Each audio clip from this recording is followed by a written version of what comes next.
the voice that creates is in each one of you. And each one of you has a unique gift. If you are not using it, it's going to disappear in the label of I'm married, I'm old, I'm sick. It covers your voice.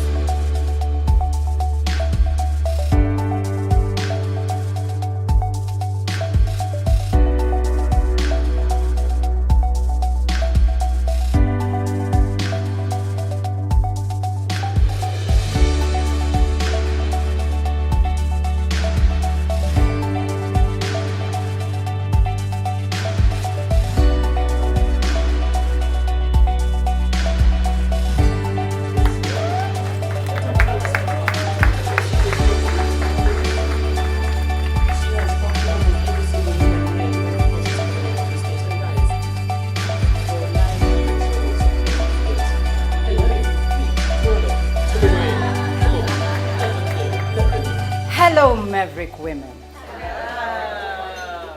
I am glad to be in your presence. You all look, I can't even find the word, pop. Yeah, you're all popping. Well, in case you don't know me, you're going to meet a version of me you do not know. Because every other minute, I'm becoming a different person. And that's why I'm a maverick. You know, a maverick is someone who does not follow the rules. They create their own rules. They don't break the rules, but they create their own rules. Now, when Sophie got in touch with me about 2 months ago, I think, I had said to Universe that by the end of 2021, I want to speak to phenomenal women. But I had just gone through some financial, you know what COVID has done to all of us. Yeah, so I had contracts, they were canceled, everything I was doing was falling apart. So I simply said, you know what, Universe, I trust you. I'm going to speak to phenomenal women. I don't know how I'm going to do it. And I'm going to tell them about knowing your voice. In fact, in this very shift that's happening of COVID and everything, you need to know your voice. So how many of you here are excited about knowing your voice? Me too, because I don't know it. It's something you keep discovering each and every other day. I'm going to talk about 3 things that will guide us there. And I had asked the people to actually give you cups of tea because I'm not your typical, what do you call it, keynote speaker. I want you to participate so that at the end of it all, when you go, you don't say, did you see the shoes she was wearing? How can she come in sneaks? By the way, my daughter is the one who designed this dress. She knows her voice. But I'm coming from a family where I was told, you see, you don't do this, you don't do that. Well-to-do family, I'm very, very grateful for them. As a child, I had this vision. I saw myself standing before a mammoth crowd. And I come up to the microphone and I'm tapping on it and I say, can you hear my voice? At that point in time, I didn't understand what that vision was all about, but I've always known that I show up and I speak for what I believe in. So as a child, I was always in trouble, speaking my mind because I knew my what? My voice. You see, your voice is not something that someone creates for you. Your voice is that which you value in that moment, in that time, that brings you joy, that makes you spark, that it inspires others to be who they are and respect them for who they are. Now my parents, well, now they have changed. Then they were strict Protestants. They raised us in this strict Protestant family, and you know, my father was kind of a diplomat, so there's also a certain way we needed to behave. This girl loved wearing shorts when, you know, you were supposed to wear those frocks with.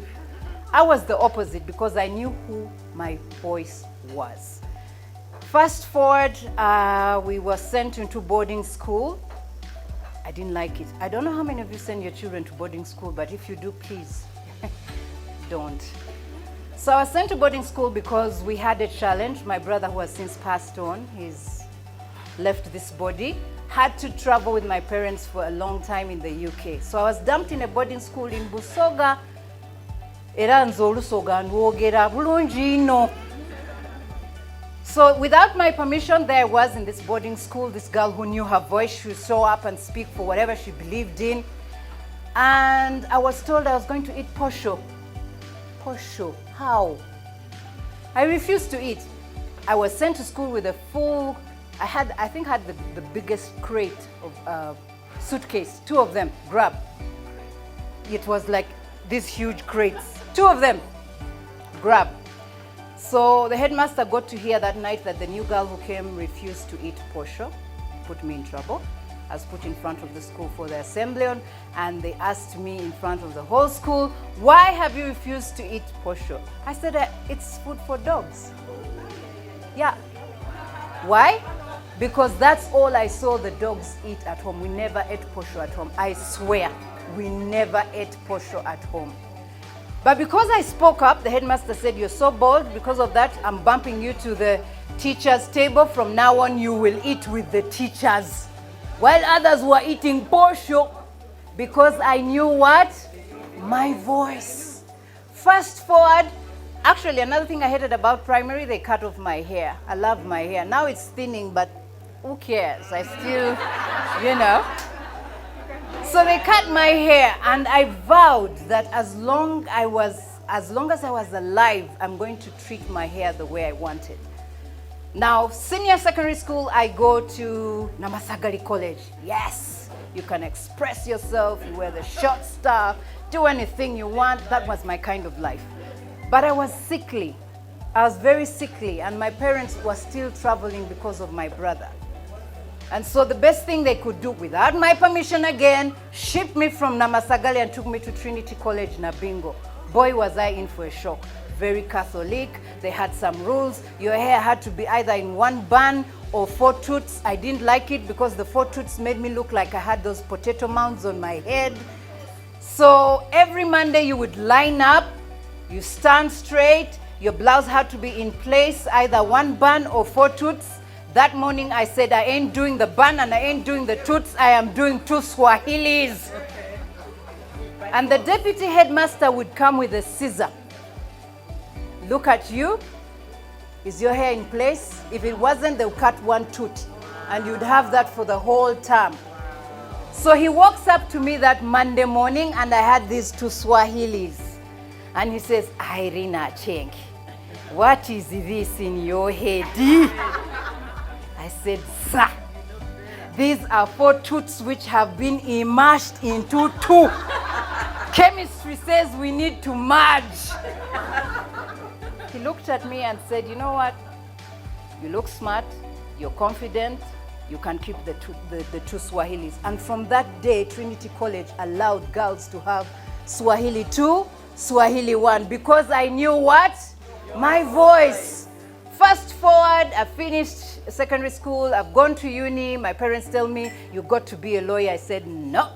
I saw this vision where I'm talking before many people, and lawyers are, is there any lawyer here? I'm not going to offend you. They are defending people in small arenas.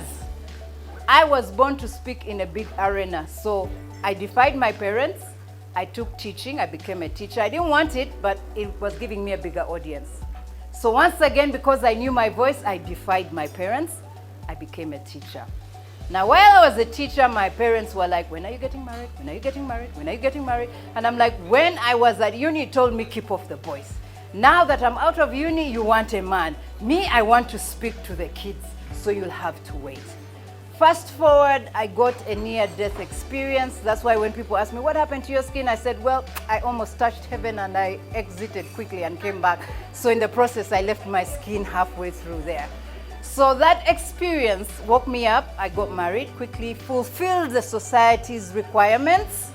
I moved out of teaching and went into radio. I finally said, yes, I have a big audience. But I was not fulfilled. I'd actually wanted you ladies to do a short exercise where you would, as I was speaking, I wanted you to fill your cup with everything you've ever done that you feel has fulfilled you. You can do it when you go back home. Fill the cup. We say, I'm Irene Ochoa Cheng Evelyn, married to Mr. Biaruhanga. I have been a teacher, I have been a DJ, I've been a presenter, I have a farm, I have a car, I have 2 kids, I've traveled the world. Fill your cup with everything you've done. And after you've filled your cup with everything you've done this far, I want you to pour it and make it empty. and look at that cup and ask yourself, before you pour the cup, by the way, look at it. Is it full? Is it overflowing? Is it overflowing? Or is it empty? You see, wherever you are right now and you're defining yourself by the things you achieved, that's where you're speaking from. I'll quickly tell you, I became a church girl. I was a preacher. Oh, I could preach your pants off. Oh, yeah. I could preach your pants off, meaning give the money, give the offering, bring, we are going to build a church.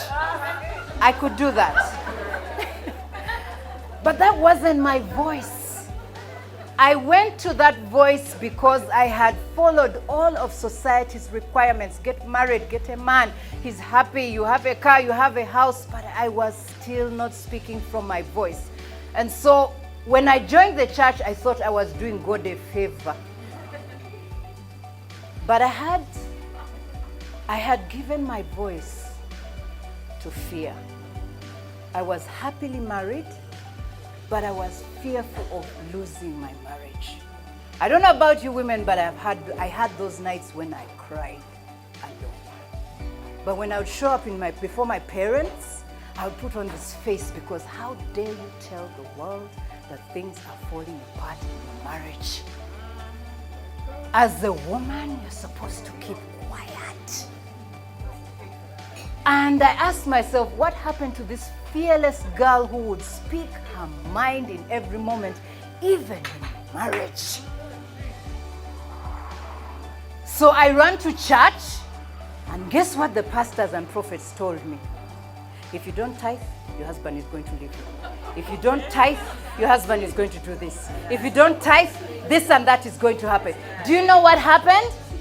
My voice was now the voice of fear. I was fearful of losing my marriage, but I was also fearful of going to hell. Yes, because that's what they were preaching. Girl, if you don't tithe, if you don't do this, if you don't do that, if you don't do this, you are going to hell. I started preaching a message that divided people.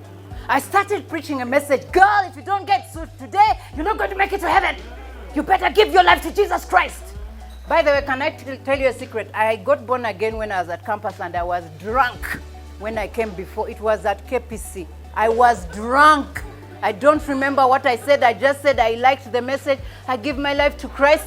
The next day, when I went back to my room in Africa Hall, the guys came calling. I went dancing.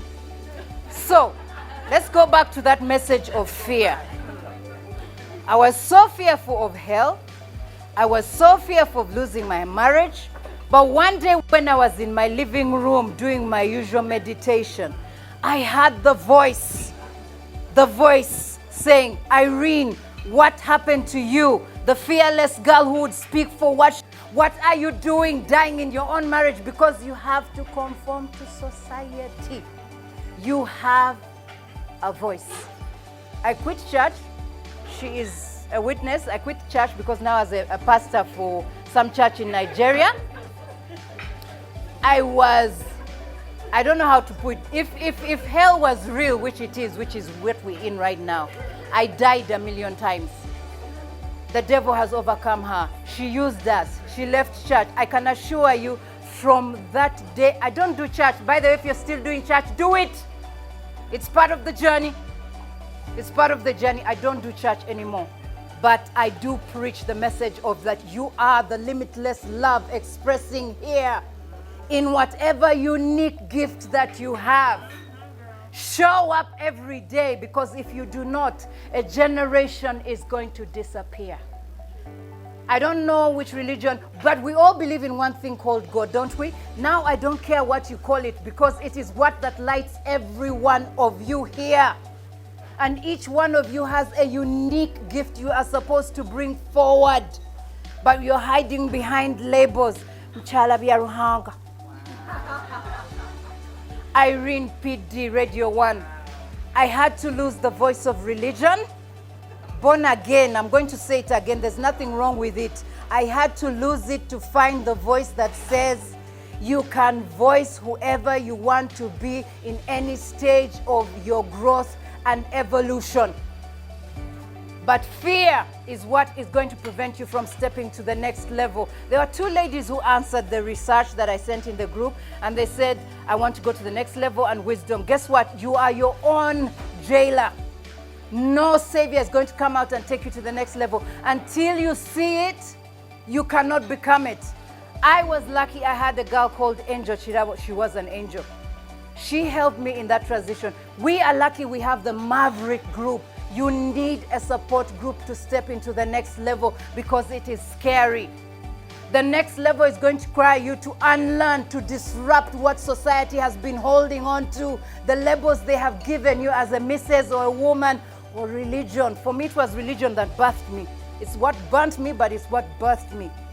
So if you find me somewhere, if you talk about your God, I respect him. But I want you to know that the voice that creates is in each one of you. And each one of you has a unique gift. If you are not using it, it's going to disappear in the label of I'm married, I'm old, I'm sick.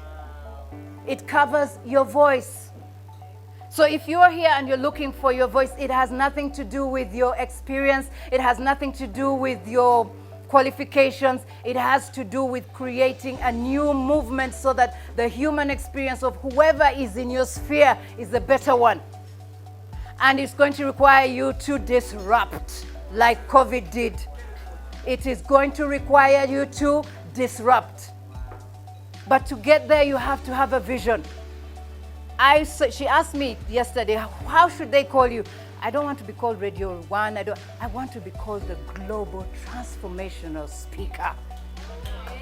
So speak that which you want to see in your life and start walking in it. That is your voice. Thank you.